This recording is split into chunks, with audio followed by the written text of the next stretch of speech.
asleep. I gotta get my mind busy. Okay. Shoot, what's the date?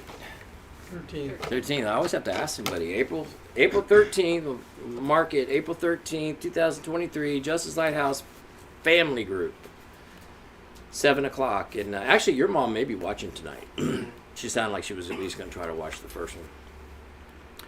Okay, we usually read something out of the Recovery Bible, but I got this book gifted to me. I read it a long time ago. Y'all know Russell Brand. You know, he's very public, very open about his own recovery journey, and he even did a documentary about it. It's really interesting, but he does cuss a lot, but I found this little section in here where he didn't use any cuss words. He's talking about step 1. We admitted that we were powerless over our addiction, that our lives had become unmanageable. This is an invitation to change. This is complicated only in that most of us are quite divided. Usually, part of us wants to change a negative and punishing behavior, whereas another part wants to hold on to it. For me, recovery is a journey from a lack of awareness to awareness. Let me tell you what I mean using my own vanilla experience as a bog standard drug addict and alcoholic. I always felt I was rather too clever for something like a program for living, certainly one that had any religious overtones. It's not that I thought religion was the opiate of the masses. If it was, I would have had some. I loved opium. It's that I thought it was dumb. Drab, dry, dumb, shouty, hysterical, dumb, small town dumb, foreign dumb. Take Christianity, either it's so medieval and swathed in pageantry that it's droning and ridiculous, or they try to modernize it and make it cheesy, bad guitars, jumpers, and knowing, sympathetic looks. Sorry. No, he says no, thank you.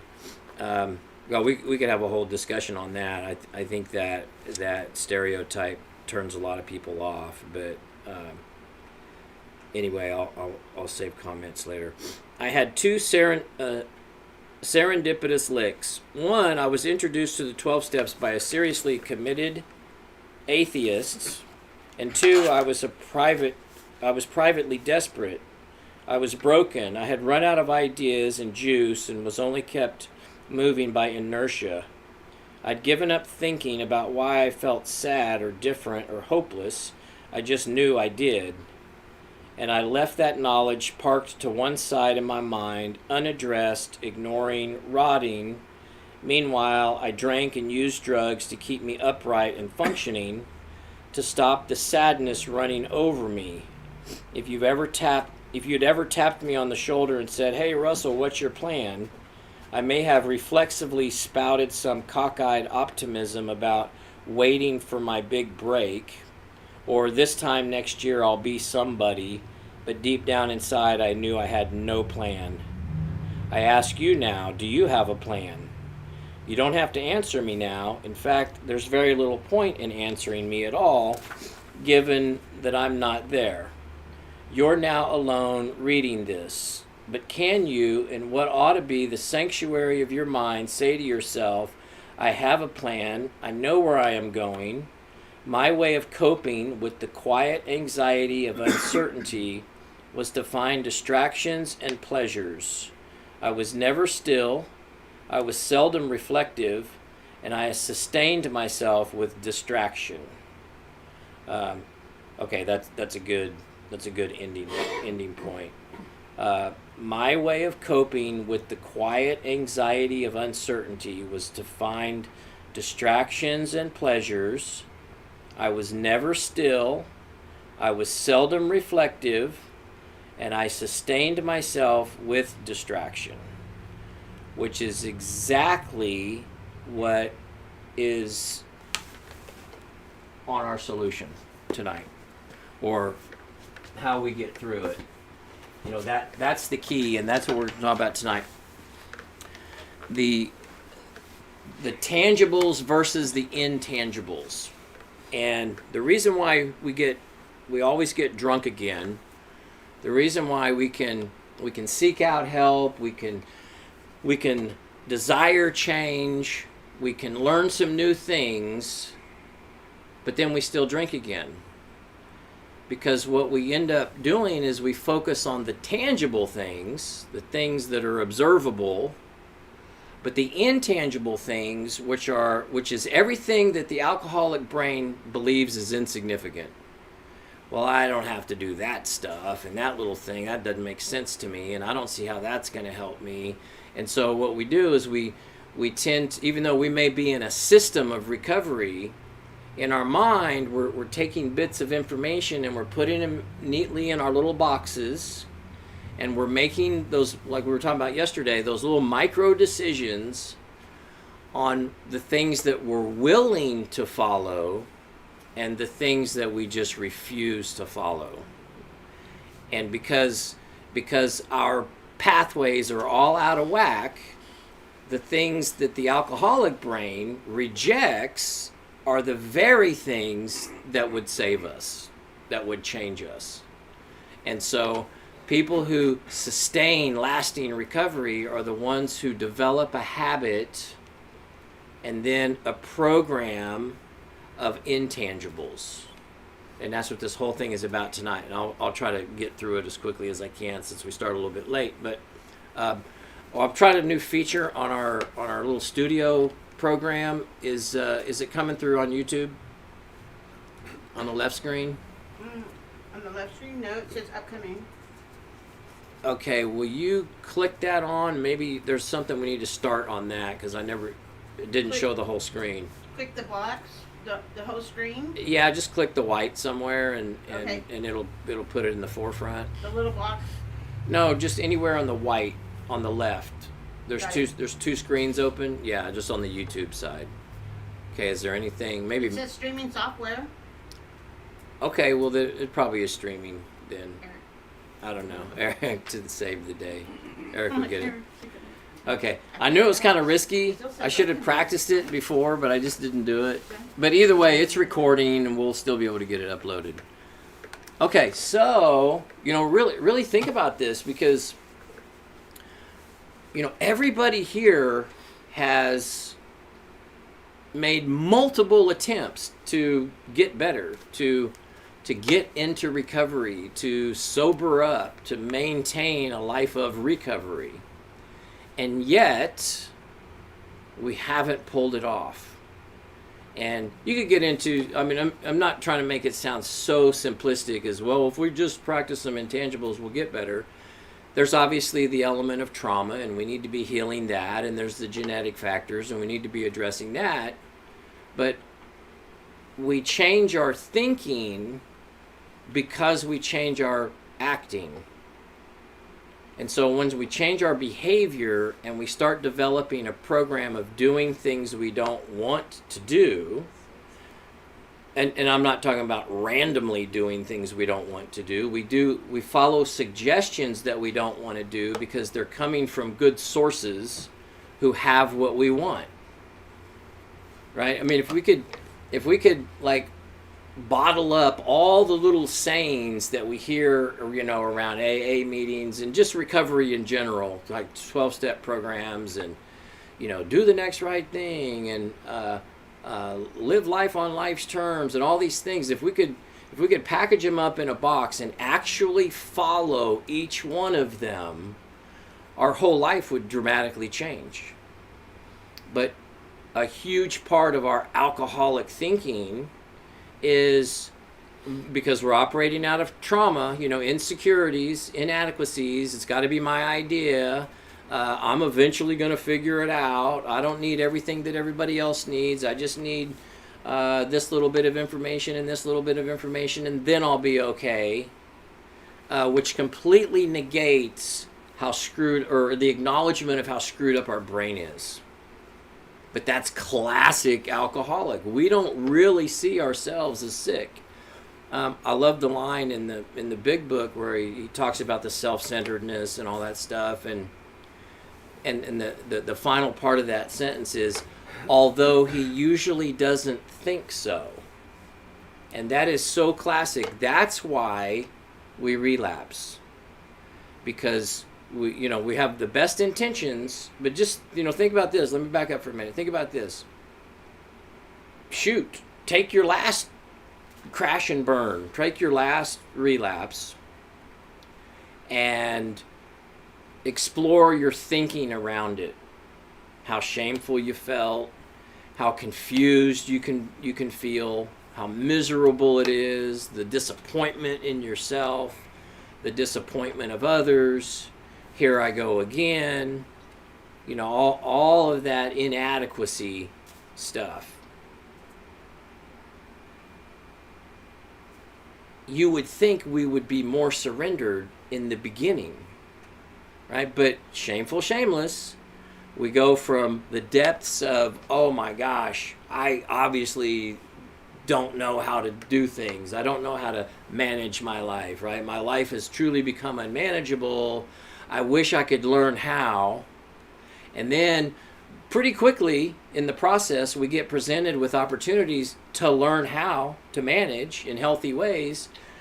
And we want to debate it. We want to pick it apart. We want to reject it. We go, I don't think that's going to help me. I don't see how that's going to work. This doesn't make sense. And we go right to the opposite extreme of shameless. That dynamic is the sickness of addiction. Our thinking doesn't work, and yet we keep relying on our thinking. What needs to happen is understanding the difference between a tangible thing and an intangible thing, and be willing to develop all of it. I think we were talking kind of along these lines, maybe it was last week, and we have to get to a point of surrender where if somebody that God has put in front of us to help us through this says, I think it'd be a really good idea if you did 5 push-ups right now. I really think that'll help your recovery. We just got down and did 5 push-ups. We don't think about it because we don't need to think about it, because we've already totally accepted and embraced the idea that my way didn't work. So if my way doesn't work, how would I know what the solution looks like? The solution, hopefully it doesn't entail, driving around on little pink bicycles with the little bells, and hopefully I don't have to do that to get sobriety, but we won't get it unless we're willing to do that. And of course it's not about the push-ups, it's about the surrender. It's when the big book talks about we have to be willing to go to any length necessary, that's what they're referring to.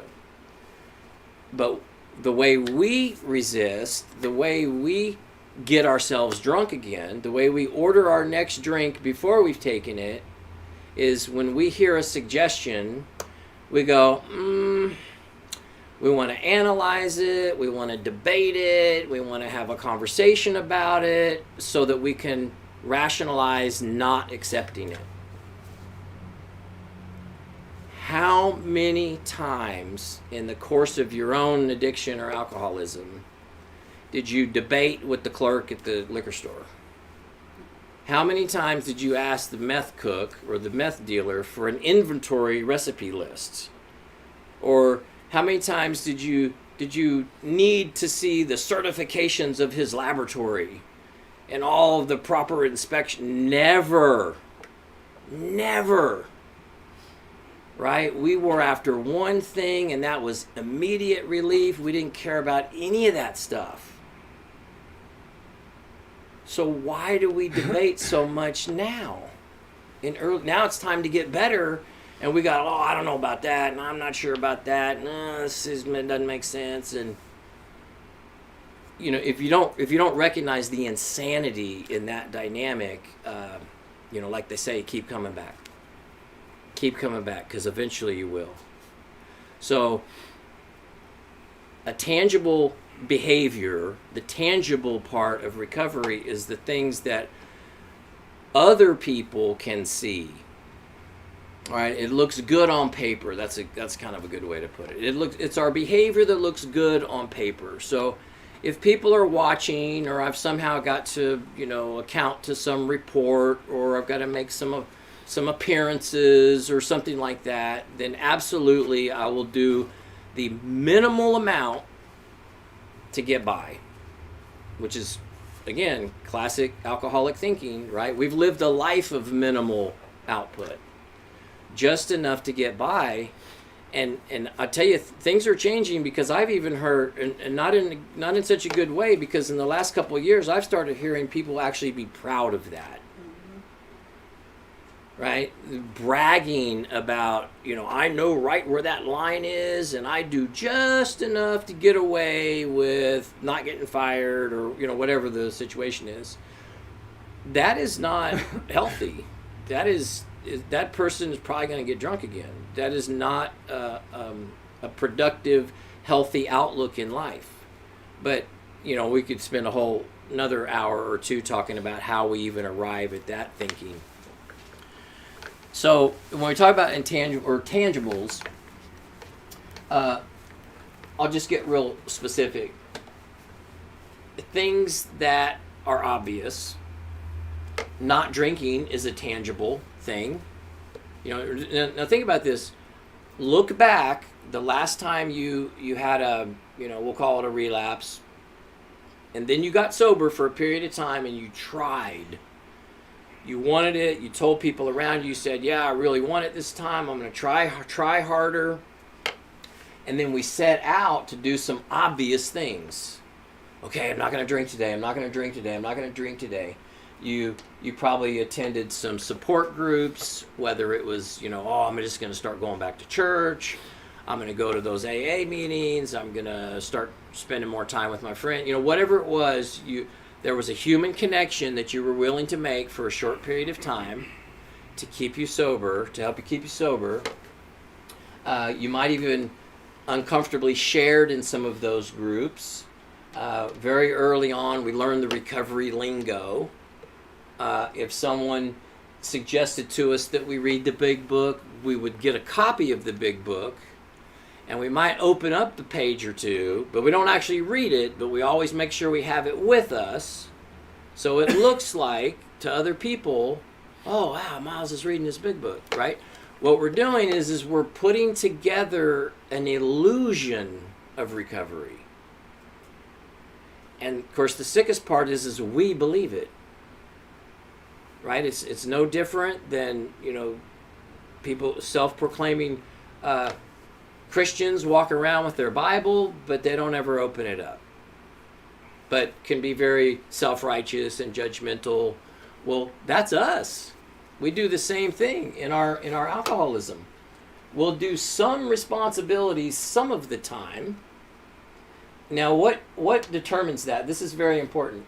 What determines what responsibilities we will do and when we will do them?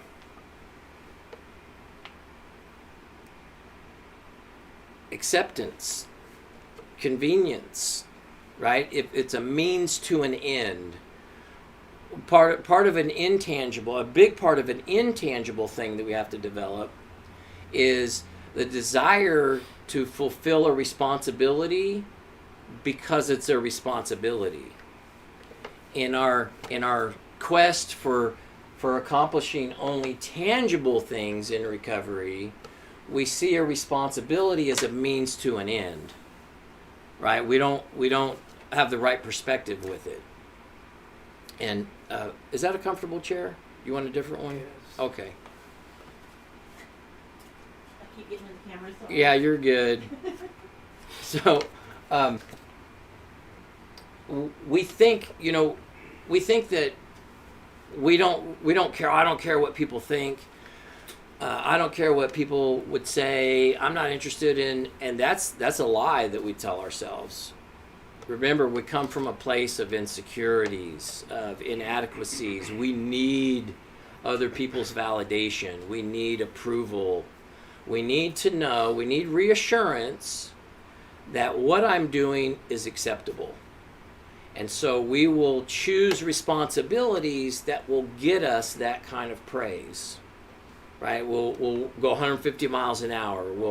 We'll do extreme things in one area, but completely blow off other important areas. And we can actually rationalize that in our mind, but I don't know what everybody's so upset about, so I drank all weekend, at least I pay the bills, or we always have some rationale to make it okay that we're really not as responsible as we think we are.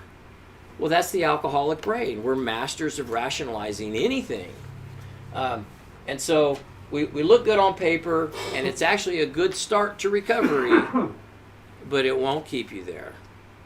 And we know that. That's why I say, kind of tap in your mind and go back just to your last experience and think about what you did. You achieved sobriety for a little period of time, started feeling better, and then very quickly we want to get those things back in our lives that they don't even make us feel good. It helps us to not feel bad, and there's a huge difference. I want you to think about that. Just soak that in, because part of that perfectionism isn't about achieving, it's about not failing. So we strive to overachieve just to feel human.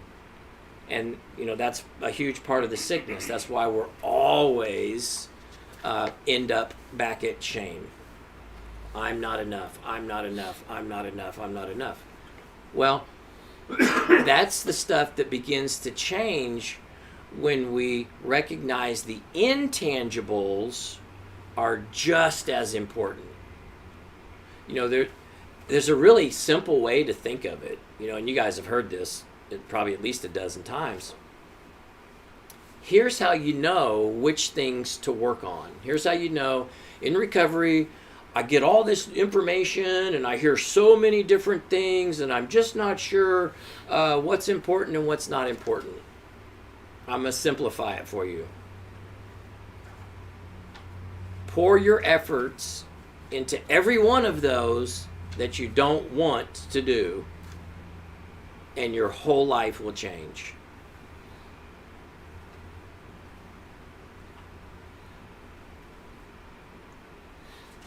That's what we've been doing, is we've been picking out the things we want to do.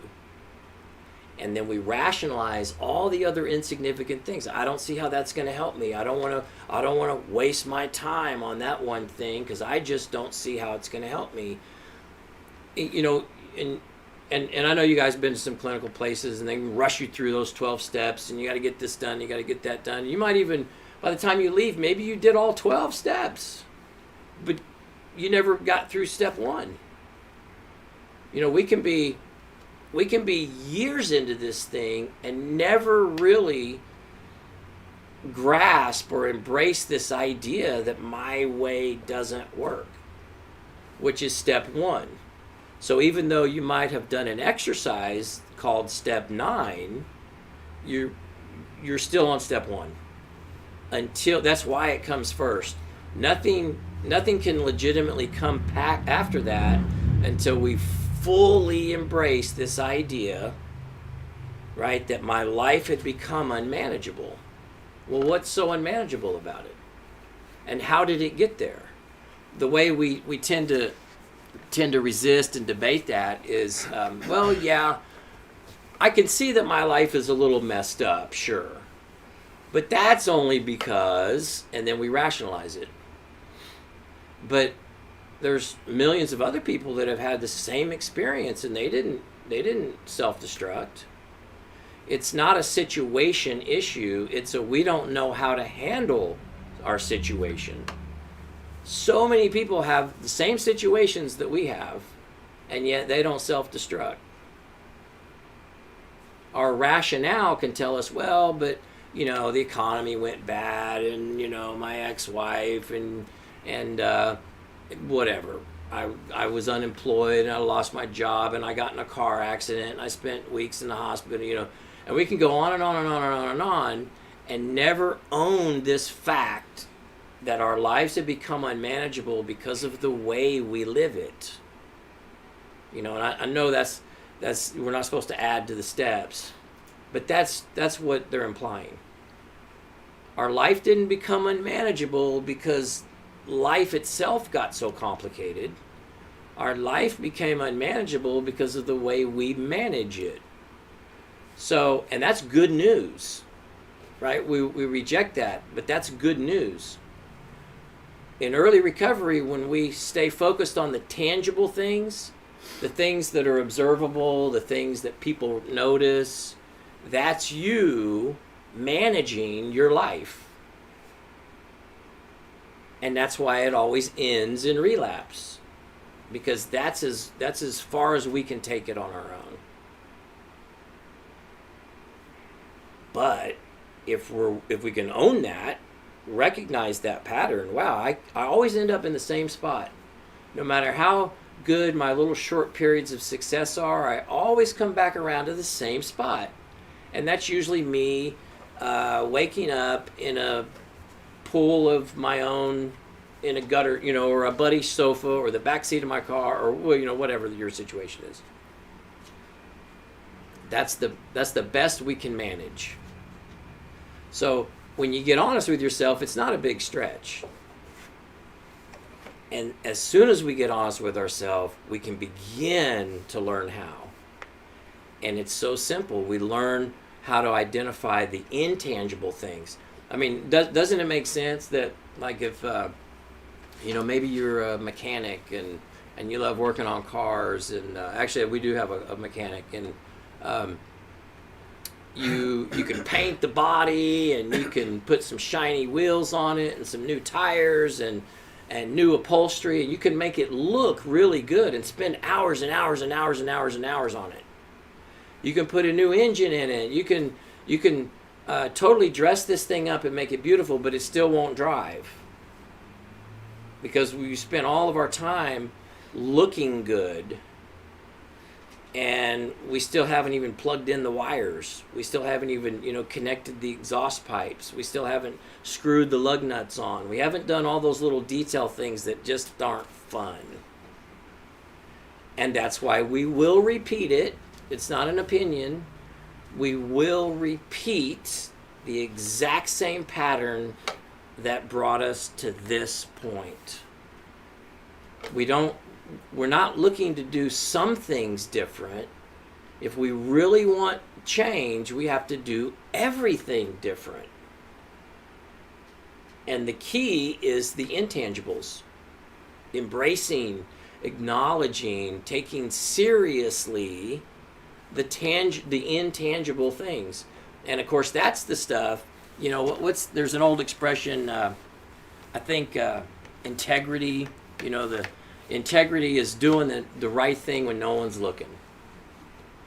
Well, that's the very thing that will get you your new life, is following, implementing the exact same strategies that everybody that that has been not just sober, but living productive life in recovery started doing, 5 years ago, 10 years ago, 20 years, and everybody in this room's been around recovery enough. A few people that are hardcore recovery people. They didn't get there because they outthought you. They didn't get there because they read the big book 10 more times than you did. They got there because they learned how to focus on the things that seem insignificant. And it's the very things that we take so lightly. And there's a reason for that. We have to kind of work our way into that. We reject these things in the beginning because they're not exciting. They're not fun. It might feel mundane. And remember, it's you guys, well, not everybody has done the phases yet, but we go through phases through this process. And in the beginning, we're just looking to get along. So we'll do pretty much whatever anybody asks us. But then after we reach that comfort level, we start cherry picking. Right? I'm going to do this because people notice this, but I don't need to do that other thing because nobody notices anyway. It's like, well, nobody ever chews me out because I didn't make my bed, so what's the point in making my bed? Right? Still making decisions based on what other people think. But if you ask us, hey, does it bother you? Do you care what other people think? We'd all say, no, I don't care what other people think. But that's a lie, because I just gave a perfect illustration of how we do it. We make decisions based on whether or not someone else will say something negative, and if no one will say anything negative, then I just won't do it anymore. And then we can't figure out why we don't have control of our own life. We can't figure out why we have so much anxiety. We were kind of talking about something along these lines this morning. We can't figure out why we have so much anxiety in our lives when we're the ones that bring it about.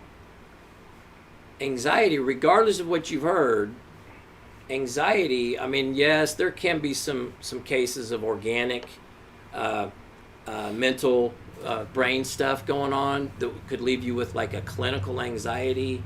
98% of anxiety is an inability to respond to what I'm experiencing, right? It's a perspective issue. It's what I think it means, and we don't know what to do about it, and so we have anxiety. Oh my God, oh my God, oh my God, oh my God, if my situation would just change, I wouldn't have to feel this way. But recovery is about learning how to change ourselves within that situation.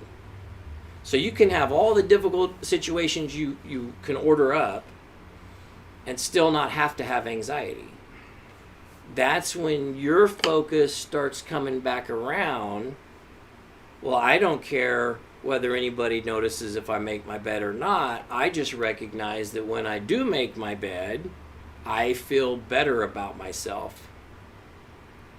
That's the crazy thing. And we can intellectually understand these things. I know that if I spend an hour accomplishing something, even though it's hard, and I push through and I sweat and I get dirty or whatever, I've done something good, I feel good about me. So we know that on an intellectual level, and yet, when we're not feeling so good, instead of thinking, well, I just need to get productive, right? Productivity boosts my esteem. Our first default thought is I need to drink.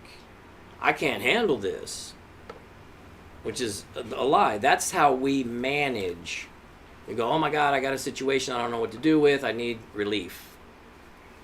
Even though on an intellectual level, we know that productivity, accomplishment builds self-worth. But we make decisions that destroy our worth. That doesn't make any sense. And, I like to, maybe I beat a dead horse sometimes, but that's really by design, is to finally help you arrive at this place that whatever I thought before, clearly my life is unmanageable. Because when you hear somebody else say it, it's like, oh my gosh, that's not me. But when you get honest with yourself, you recognize it is you. It's all of us. That's how we think. I think that was one of my most shocking things when I first got into recovery. We all think we're so unique. And I thought, oh, there's no way they're going to figure me out, right? Because I've got a special set of problems, so I require a special solution. And I held on to that for a long time. But in reality, all you got to do is just sit in this room for 30 days and board after board after board after board says exactly what we think and exactly how we behave. The only thing left is are you willing to accept it so that you can change it? That's it. We're all the same. The alcoholic brain functions exactly the same. And that's good news. That's why I tell people all the time, recovery is not a hit or miss thing.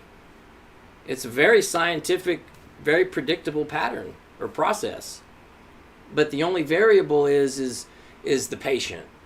Is the patient willing to go to any length necessary? And when you get stuck in the tangibles, that answer would be no. When you start taking seriously the more serious areas, that's when real change not just occurs, but becomes solidified. Right? Solidified. The definition of solidified, to make solid. Pretty sure that's it. To make solid. When I feel anxious, I crave. When I feel irritable, I want to run, right? We have all these little programmed reactions. So if we're going to reprogram, when I feel stress, I respond with responsibility, versus when I feel stress, I want to drink, I want to run, I want to chew somebody out, I want to punch a hole in the wall, I want to self-destruct. It took a long time to develop that in us, that what I like to call the default mode. It's automatic, right? It's automatic. We wake up and we go, oh my gosh, I can't believe I did that again. We didn't even realize we were heading in that path, toward relapse or self-destruction. Remember this, and I'll move on to the details here. Self-destruction doesn't have to include drinking and using. We just self-destruct. We can be depressed and irritable and restless and discontent even though we haven't drank or used. That's why I say sobriety is not the goal here. Sobriety is the result of changing everything else. No pressure though. No pressure. But we got to change everything. The good news is that we don't have to do the changing. We just have to do the surrendering. And the minute you recognize that the way you live, the way we have been managing our lives did not get me where I wanted to get. Have you had difficult experiences? Of course you had. Have you had very traumatic experiences? Of course we have. Have you had experiences where you got put in really difficult situations that had nothing to do with you? Yes. Have you been put in difficult situations that had everything to do with you? Yes.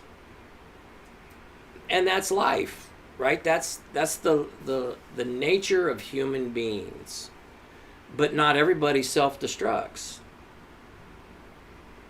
We have I don't know how to handle difficulties problem. We don't have a drinking problem. We have a thinking problem. When we get distressed, we think drinking right now is a really good idea.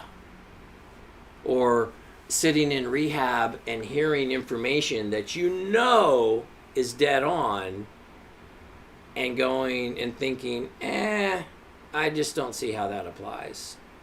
We self-destruct in so many different ways. It doesn't have to include drinking and using. It's a thinking issue. Okay, so here's the intangibles. I want you to think about this. Remember, hold that thought. The last time you tried to change. In fact, you might start with that, because your thinking on your last go round may not have actually been change. Your goal might have been, I'm going to learn how to not drink anymore, which is a bad goal, because you pulled it off for a while, right? We can not drink for a while, but we'll always drink again if we're still the same person. And the way we become this real you, the guy that has compassion and empathy and intelligence and abilities and talents and skills, the guy that goes out the window the minute we stop drinking, well, you want the real guy back most of the time. That guy only appears maybe 5% of the time. That's how we self-destruct, is we literally lose ourselves. And it's because we never understood intangibles. The things, and you don't have to memorize all this stuff. Just follow the real simple suggestions. Here's how you know what to do each day, throughout the day. All the stuff you don't want to do. It really is that simple. If someone says, hey, I think it'd be a good idea. I'm not talking about critical thinking out the window. But as appropriate, and by the way, nobody's ever going to ask you to do 5 push-ups. But it's all about surrender. If I'm making a decision based on whether I like it or don't like it, you're still managing your life. And when you manage your own life, you already know how it ends. Don't get stuck in the lie that, well, maybe this time it'll be different because I really have a desire. That has never gotten anybody a new life. You know, we desire, I kind of skipped through that earlier, but desire is not enough. I desire a new life. What we really mean is, man, I wish I didn't have the life I have right now, but I don't want to do anything different. And so you'll have the same life even though you desire a different life. You won't get anything different. This one, these aren't in any kind of order, but the one on the top, the intangible, is pretty darn important just for life, right? Healthy people, think about this for a minute. You know, we all have relationships with healthy people. Maybe it's a family member, maybe it was a teacher or a coach or somebody in your life, in your world. You admired this person. They were always seemed to be very well-rounded. Humility, gentle, compassionate, thoughtful. I promise you, they spent on a regular basis time sitting still, looking at themselves in an honest way so that they could gain a deeper awareness of themselves. You know, AA or the 12 steps kind of take that. I think that's step 11, you know, take a personal daily inventory. I always suggest just 5 minutes before you go to bed. Literally sit there on the side of your bed and explore your day. But we don't do it. I mean, I resisted that too. I said, that's stupid. I'm tired. I'm going to go to bed. I'll think about it tomorrow. You know, we take the little bitty things that will literally change our lives and we discount their value so quickly. And we take the things that will have no effect on my life, like walking around with a big book. You know, I gotta make sure that, and you know, I gotta make sure the cover's showing, you know, so everybody can say, oh boy, Miles, he's serious about recovery. He's always walking around with that big book, right? Y'all know what I'm talking about. We've all done it. I don't ever open it up unless, oh, somebody's coming by. You know, it's like, oh God. Or we'll look at it. The people who actually read it, like every day, they get a new life. Even if they've read it 30 times, right? That's a big one. We've heard that one, right? Oh, I read it at my last rehab. I don't see how I should read it now. It's not about the book. I mean, there's great information about the book. It's kind of funny. Think about this. It'd be like, I want to become an expert in tire manufacturing, right? I want to know all there is to know about tire manufacturing, and then someone gives us a manual written by the guy who invented rubber, and we never read it. That's how sick we are. It's like these guys that didn't invent recovery, but you know these. And I'm not making a push for AA or anything. I'm just talking. We have all this stuff at our disposal, and yet the alcoholic brain discounts the value of it. So spend time, and this is on a daily basis, by the way. These intangible things, these are the things that we want to make habit. Just like I feel stress, I want to drink, has become habit, right? I feel bored, I want to drink, that's become a habit. I don't know what else to do, I want to drink, that's become a habit. So this is not one that we're heavy in the tooth, as they say. We have not spent a consistent or an inordinate amount of time just sitting and exploring who we really are, what's really important to me, how can I get there, what do I need to look at, what are some things I need to get honest about, etc., etc., etc. Now, you may have spent a lot of time alone thinking, but that's not called thinking, that's called obsessing. right? We spend a lot of time in our mental obsessions. What's wrong with this? What's wrong with that? I shouldn't have to do this. I wish I could do that. Da, da, da, da, da, da, da, da, da. And then we can't figure out why we have so much anxiety. Because we don't obsess about ourselves. We obsess about people, places, things, and situations and how we wish they were different. So add this one to your list. To gain a deeper awareness of myself, exploring new and uncomfortable topics instead of rejecting them. Now, you don't have to even know what that means because you get that information every day in group. There's always something on the board, we should be going, oh, wow, okay, that's what I'm going to do tonight. We get suggestions on a daily basis. There's 12 suggestions on the calendar or on the schedule. When you don't know what else to do, oh yeah, they're right here. Looky here. Like when you don't know what else to do, the reason for this is because it addresses that most critical defect that we have. We do really good when somebody's telling us what to do, right? Compliance. We talk about that a lot. If you come to me and you give me a list of 20 things and say, I need these done by 6 o'clock, well, we'll knock it out. And we'll look good doing it. But now, if there's nobody in front of us making us or saying, hey, do this, do that, do this, do that, we don't know what to do. We default. We go, oh man, well, it must be okay. And nobody said anything, so... But that's where our anxiety comes from. We don't know what to do with downtime. So even on, these are 10 intangible things right here. There's 12 suggestions, and people who relapse reject these 12 suggestions. When you don't know what else to do, pick something that's intangible. Do the thing that makes no sense to you.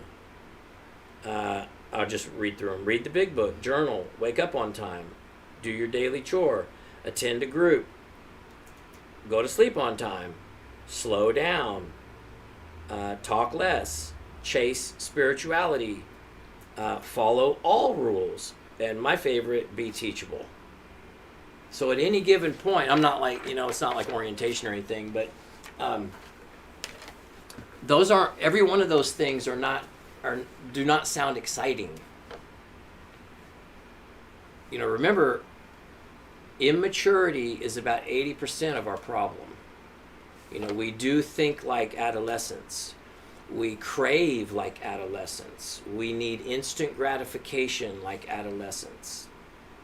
We need our problem solved right now like adolescents. And then we get stuck there. Right? When we are stuck emotionally at the age in which trauma began to impact our lives. And if you've been to a clinical program, you probably heard when you started using is when you stopped growing, but the trauma actually comes first. By the time you started using, you'd already been impacted by trauma. And so in a very real sense, that's where we're stuck. And that's good news. That means now I know where I can begin. It's okay. It sure explains a lot of behavior, right? As adults, we tend to throw temper tantrums and we stomp around and we pout and we withdraw, just like, and some of us have children just like our children do. Isn't that amazing? These intangibles are everything. These are the kind of things that we should be exploring within ourselves. I wish I'd have said this because to me it's really profound, but somebody said this to me, that early recovery is the perfect time to rethink old ideas, which means, in our rejection of step one, we already think we know everything, and this is kind of interesting, but this thing over here doesn't make sense, and I'm not going to go that far, and I'll be fine. I'm just going to put my own little program together, and I'll be good. Because many times we hear a lot of things that we may have some familiarity with. Rethink it anyway. rethink it anyway. Well, I've already read the big book, read it anyway. I've already read Purpose Driven, read it anyway. I've already journaled, redo it anyway. I've already do it again. Do it again, do it again, do it again, do it again. Because it's not about the thing, it's about our willingness to go to any length necessary to change. And as long as we spend our day mentally resisting, we're not open to change.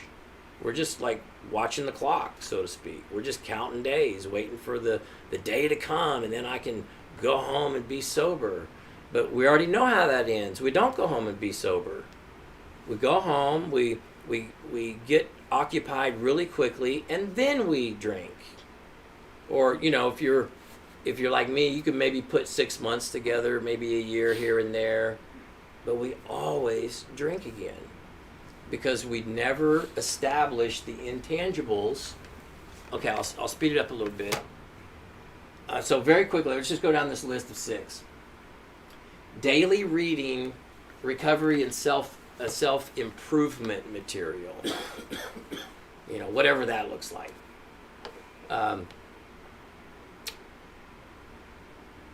The big book is recovery material. There's tons of stuff on the shelves. Many times we bring our own. It's funny, somebody had given me a copy of Purpose Driven Life like a year before I went to rehab. That's how long that book's been around. And I had it, I always wanted to read it, and finally I'm going off to rehab and I took it with me, and I wouldn't even read it there. But it looked good under my arm, right? Oh, because it was really popular. 20 years ago, it was like everybody was talking about Purpose Driven Life. It's just a really good book that will help us. Why wouldn't I be interested in that? Think about, and it doesn't matter to me about the titles. It's not about the book. Remember, it's not about the book. It's our willingness to seek out new information that will help me make improvements instead of fantasy, right? We can read, I've seen it, we can read a lot of fiction, we can read a lot of entertainment, but we won't do anything to improve ourselves. That's crazy. But that's how sick we are. That's how the brain works. Think about how irrational that is as I say that. It's like, oh, I really want to be a plumber. I want to learn how to be a plumber. I'm going to be an expert plumber, and do they have like journeyman? Is that a title in the plumbing field? Yeah. I'm going to be a journeyman. So I'm going to be an expert in all these areas. So I'm going to enroll in plumbing school. And then they give me all this material, but I don't need to read all that. I'm just going to figure it out as I go. That's how much sense it makes. We say we want a different life, but we won't study up on it. We won't do anything extra. We'll come to group. Sometimes we take notes, sometimes we don't. That's not a person who's serious about change. Make your words have meaning. I wish I'd put that on the board. That's probably the most impactful intangible. Make your words have meaning. We say we want help, but then we won't accept the help. Well, what I really meant is I wanted just a little bit of time so I could figure some things out on my own. It doesn't work that way, and you already proved it to yourself. It's tough. I know, we've got kind of an older group now, and nothing personal, because I was y'all's age too, but it can be difficult. When you start hitting, nearing 40, I know it's hard, because you do know a lot of stuff. You've done some things with your life, and it's hard to kind of dumb down a little bit, but you're not dumbing down. It's called humility. It's called allowing yourself to rethink some old ideas. In fact, maybe I don't know everything. In fact, here's one. Maybe I don't know anything. I certainly don't know enough to manage a life that's worth living. I know I'm an expert in how to destroy a life, right? That's what humility looks like. We get honest with ourselves. The more honest you get with yourself, the less resistant you'll be. And the way you get honest with yourself is by spending time exploring yourself. This one, we do number 1 on a regular basis, and I'm not even saying every day, but that's a really good habit to be in. Eventually, that's where you should get to. But on a consistent enough basis where you'll begin this internal change. Like we were talking the other day. We want to know all the details first, right? Okay, well now, if I do this thing, if I get in this car with y'all, I need to know where you're going to go, how long you're going to be, are we going to make any stops, how fast will you be driving, do you drive in the right-hand lane or the left-hand lane, are we going to hit any red lights, gosh, I hate those yellow lights, are you going to make any turns without signaling, once we get there, how much time is that going to take? We want to know every single detail before we'll move forward on a new idea. Well, spend time exploring yourself and you'll come to see that. And then you got to ask yourself, how's that been working? It hasn't. It keeps me in high anxiety. It keeps me missing out on opportunities. It keeps me from connecting with my fellow man. It keeps me irritable, restless, and discontent. Okay, good. So there's some self-exploration, and that's something I need to start looking at. That's all it is. That's what, taking a personal inventory looks like. Daily reading of recovery material or even just some self-improvement. I purposely avoided the term self-help. I know that's kind of become so cliche-ish, but I'm always amazed at how we can spend hours and hours and hours and hours and hours on devices, or internet, we'll say internet. Knowing what we could be spending that time on. I'm not bashing anybody. I did the same thing because that should help you recognize how much we're really trying to escape. We could gain enough knowledge through the internet, say,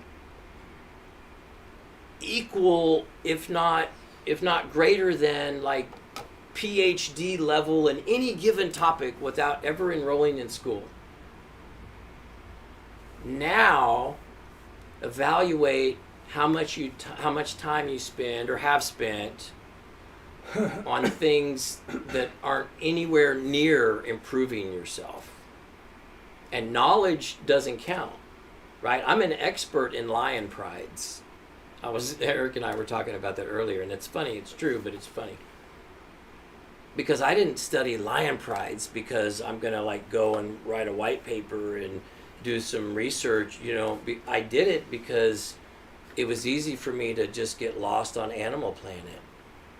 And then I'd get online and I'd study stuff and I'd look stuff up.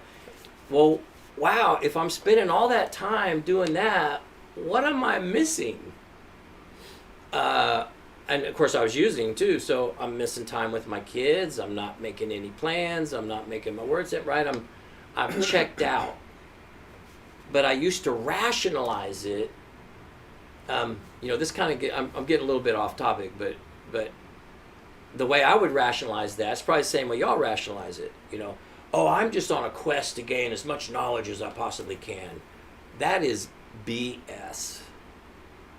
That is what it looks like when we are scared to live life. And we want to just hide behind that screen. If we really had a quest to improve and gain knowledge and live a whole life, we would be spending that time doing more productive things. I'm not saying you can't have fun. That's not what we're talking about. Enjoy some things, hobbies, interests. But the whole point of looking at yourself in an honest way is just rethinking some of these old ideas. And we're masters of rationalizing stuff. We can make any of our, not necessarily bad, I'll say, we can make any of our unproductive behaviors sound important to ourselves. But we got to start going deeper. We got to start looking at the end result of that. Has it really improved my life? Has it improved my family's life? Does it really help me? Or am I just checking out? And if the answer, if it's an honest answer, now you got a place to work on. Paying attention to how we affect other people. That's a really important intangible, because we lack so much self-awareness. We are unaware of how we affect other people. Everything from, inappropriate comments to just our self-centeredness to socially unacceptable behavior or whatever it is. We're constantly impacting people around us. Do you have a positive impact or do you have a negative impact? Don't kid yourself and think you have a neutral impact. That is not happening. You may rationalize, I don't have any kind of impact on anybody. That is just not true. We either have a positive impact or we have a negative impact. And if you're like most people, especially in our disease, we can have positive impacts, but usually it's been more negative. But you'll never change that if you don't explore that. That's wild to me. I mean, now it is, but when I was beginning my journey, this stuff was new to me. I didn't understand. I thought I was a deep thinker. I thought I had so much self-awareness. But the truth is I had none of it. I didn't even have a clue what that was. I just didn't want you to think it didn't apply to me. Think about that for a minute. We have been making decisions based on what other people think, even though we think we don't, for a very long time. The fourth one,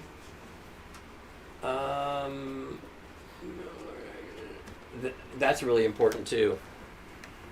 Do you recognize how your own decisions impact yourself?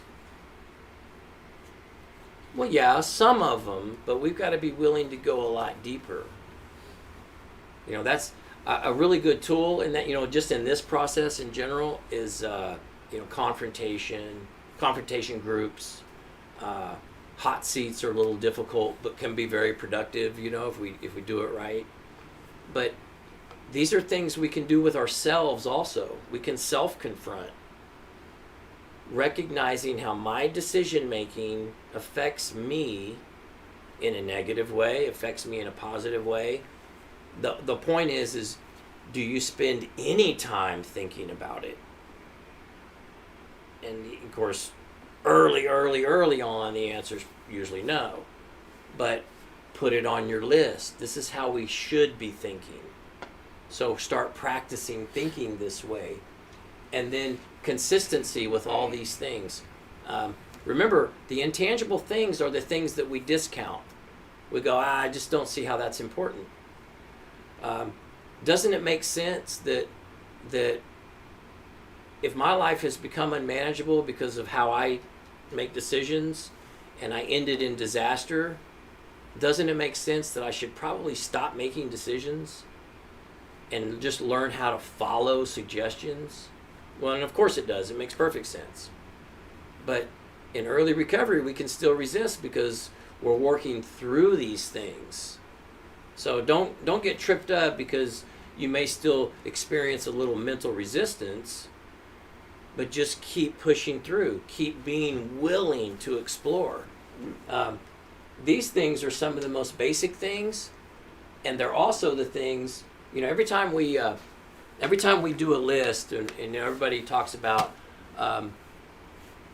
what your characteristics are when you're doing good, and then what your characteristics are right before you relapsed. some of the big ones are I stopped spending any personal meditation time, and I stopped taking showers. I stopped keeping up with my clothes. I stopped brushing my teeth every day. And it's interesting because usually, and some of you guys have been in those groups, as the person saying it, they don't even recognize it.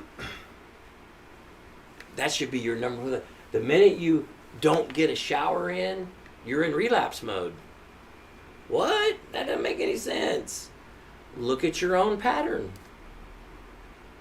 When we're going through good periods, we're taking care of ourselves, right? We're showering every day. We're brushing our teeth like we're supposed to. We're eating consistently. We're paying attention to how we're impacting others. Remember, we relapse long before we drink. What behaviors led up to your last relapse? And you will always identify these very basic things. I started isolating, right? That human interaction. We started giving up on the human interaction. We started letting some responsibilities slide a little bit for more feelings-driven things. Well, I had this meeting, and I'd already gone to 4 meetings that week, and I figured, what the heck, and it wasn't that big a deal. You just put yourself in relapse mode. It doesn't mean we got to be perfect, but how empowering is that, or could that be? If you really understood the details of what leads you into relapse every single time, so that you could recognize it, and then you could change it. You don't ever have to relapse again. And if you do relapse, it'll be because you stopped with the intangibles. That's why so many times when people relapse, it's at the height of what they thought was awesomeness. Right? I just don't understand. I just moved into the new house, and I just got that great job, and everything was going so good. But that's only half the story. What wasn't going good is we quit taking care of ourselves. We're taking care of everybody else, but we weren't taking care of ourselves. Boom, relapse. So the solution, we don't have to get into that, but very quickly, I know we kind of went over, but it's pretty much summed up in everything we were just talking about. Stop rejecting the things that you find uninteresting or insignificant. Of course we find those things uninteresting and insignificant. Our thinking doesn't work. We don't know what the solution looks like. And I tell you, I remember the first time somebody told me that, I was so offended. I just thought, oh my gosh, how dare this guy? But the truth is it's right. If I've got a long history of about every 10 times I get in a car, I total it out, and then I get in a car and I drive and things are fine, and get in a car and I drive it and things are fine, but usually around the 9th or 10th attempt to drive, I always total the car. I don't have any credibility, right? I don't have any business giving any advice to myself or anybody else about good driving. And yet that's exactly what we do as addicts and alcoholics. Everyone around us can see that our life is a disaster. And yet, in our own mind, we think, no, I'm going to figure something out. Just hang on. No, I'm going to figure it out. It's going to be good. It's not going to happen. We're never going to figure it out because the solution is not inside of us. It has to come from outside of us. We have to learn it. And that's why being teachable is so critical. But being teachable isn't enough. It's not enough to say, oh yes, I'm very teachable. If we don't actually follow the teaching, what we're learning, then we don't get the result of it. I know it seems so rational when we say it out loud. But as you guys know, our thinking is so messed up. So own that. I think that helped me a lot in my journey. The sooner I could get honest about, what, my brain is just messed up. And I don't really know what to think. Clearly my life is a disaster, so I'm just going to start following these ideas that people give me, and not random people, but all the people that I identified, God has clearly put this person in my life to help me. So I'm going to stop rejecting and debating and trying to make sure everybody, knows that I got it all together and this is a big illusion, and I'm going to stop all the charade, and I'm just going to start following some simple suggestions, and I'll be darned if life didn't start to change. It's like, what are we waiting for? Well, we're waiting until we feel like it. We're waiting until we understand it. We got to quit doing that. That's what keeps us sick. Like, how would we know what the solution looks like? Solution looks like. We have to be willing to learn what the solution looks like. That's really very empowering. That's what surrender looks like. Brutally honest about step one. I pretty much went on ad nauseum about that. Staying teachable, but number 5 is the big one. We get here through habit and routine, right? We arrive at kind of this disaster in our lives through a long history of routine, right? We do the same things over and over. We do good for a while. We can put little things together, but then we always self-destruct. And then we put it together, and then we self-destruct. And then we put it together, and we self-destruct. And within that context is a lot of mini habits. Little mini micro choices here, micro decisions, and mini habits here, and mini habits there. And you put them all together, and it's just a disaster. And so that's why zeroing in on these little intangibles that seem insignificant, but they're not. What would we know what's significant and what's not, and what's insignificant? I mean, we have anxiety because we're expecting something in the mail and it's not here yet. What do we know about what's most important? We don't know anything about what's important. We only know what feels better.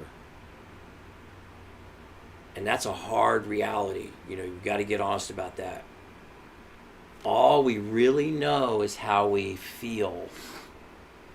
And we've been making decisions based on that. So we've got to be willing to follow every suggestion until it becomes a habit. It's like, it's kind of that phase 2 into phase 3. You haven't done that one yet, but there's the resistance builds, just the mental resistance builds and builds and builds until finally there's a release. And it's at that point we really become teachable. If you're doing some of the things some of the time while simultaneously rejecting some of the things some of the time, you won't make it. That's how we've been living. That's not change. That's exactly the same. If you want to become an expert in tire manufacturing, we got to be willing to at least read the book on the inventor of rubber, which, there probably isn't one, but you know what I mean. We got to be willing to do the basic, simple things that are required. Why don't we do that? I've posed this question sometimes, and we'll just kind of end it with this, but, food for thought. It'd be like sitting at the oncologist office, and there's a book on the coffee table in the waiting room that reads tried and true remedies to cure cancer. And we're sitting there and we're waiting for our appointment, and we see the title think, wow, that's a really important book, and it's at the cancer doctor. But we don't ever open it up. We don't ask how we can acquire a copy of it. We're really thinking that somehow, some way, I'm going to get better without having to do all that work that you guys have to do. And we won't. And I'll tell you something else. It's the same thinking that families think, oh, it won't happen to us. Right? People are dying all around us, and we think, oh, whew, man, that just won't happen to our family. That's what my family thought. It does. It does, and it will. You know, I get in trouble talking about that all the time, but the reality is if we don't get serious and make change, the big book says jails, institutions, or death, but there's so much junk on the streets now. It's not even fentanyl's like 1,000 times more potent than just regular heroin. I mean and they're putting it in everything. It's in marijuana, it's in meth, now they've got this new zombie drug. Don't think they're not going to start squeezing it into some alcohol. They're going to figure that one out. But that's the second highest death rate in the field of abuse. Alcohol gets overlooked a lot. Alcohol kills just as many people as opioids does. But forget about dying. Life has not been fun. Life is not good. But we could have such a better life. But we have to be willing to learn how. We don't have a difficult life because, you know, the shame lies that we tell ourselves. You know, my life is a disaster because I'm a loser. No, those are the lies we tell ourselves. Our life has become a disaster because we just don't know how. But if we're willing to learn, we can have it too. We can have that life that you know you have in you.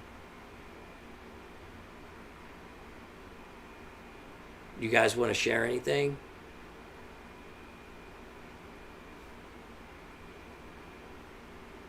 It's a heavy conversation, I get it. But share, lay something on me. I just like the fact that how you got chase responsibilities, not feelings. Yeah. I like that. Talk about that. I don't know. There was it's what I did when I was out there, when I was at home. Yeah. I was chasing all the responsibilities that I needed to do. But I also thought my feelings were getting in the way. But me having my feelings was not an option. Excuse me. While I was trying to work majority of the time, keep my, like you said, 150 miles an hour. I kept busy all the time, and I didn't really understood until you pretty much explained it to me just now. Chase responsibilities and not feelings, and I don't know that not feelings part. It's kind of hard not to. And that's what I started to notice and what I was running into was not having feelings and then having feelings and getting confused and building all this anxiety about what to do, especially with my responsibilities, because my kids came into play too at that, and then most of it was just of my wants, really, is how I understood it. That's what I got from most of this. And we'll get a lot deeper in that with your situation. Even in that, when we're, it's like we're looking good on paper. That doesn't mean that what we're doing on paper isn't important, but it's not responsibility driven. It's feelings driven because it helps us to not feel bad, right? And so the goal is not have feelings. And that's kind of where it's easy to get caught up in that. It's like, what am I just supposed to not feel anything? No, there's a middle ground where we can have feelings, understand how to experience those feelings, manage those feelings, but not make decisions based on changing those feelings. And that's, I mean, I know exactly where you're at, and that's a common pitfall for all of us. Yeah. You get stuck in that, and it's like, oh no, what do I do? But that's good feedback, and it's going to come. It'll come. You'll understand that about yourself, and then you start developing that balance. It's like, oh no, I'm really responsible in this area, but I'm really irresponsible in that area. There's like a disconnect. Yeah. We're one extreme or the other, and it's, well, why is it out of balance over here? Because there's no instant gratification over here. There's gratification over here. Okay, that's good stuff. Eric, you're closest. Do you mind just clicking this off? Thanks for watching on YouTube. We'll see you next week.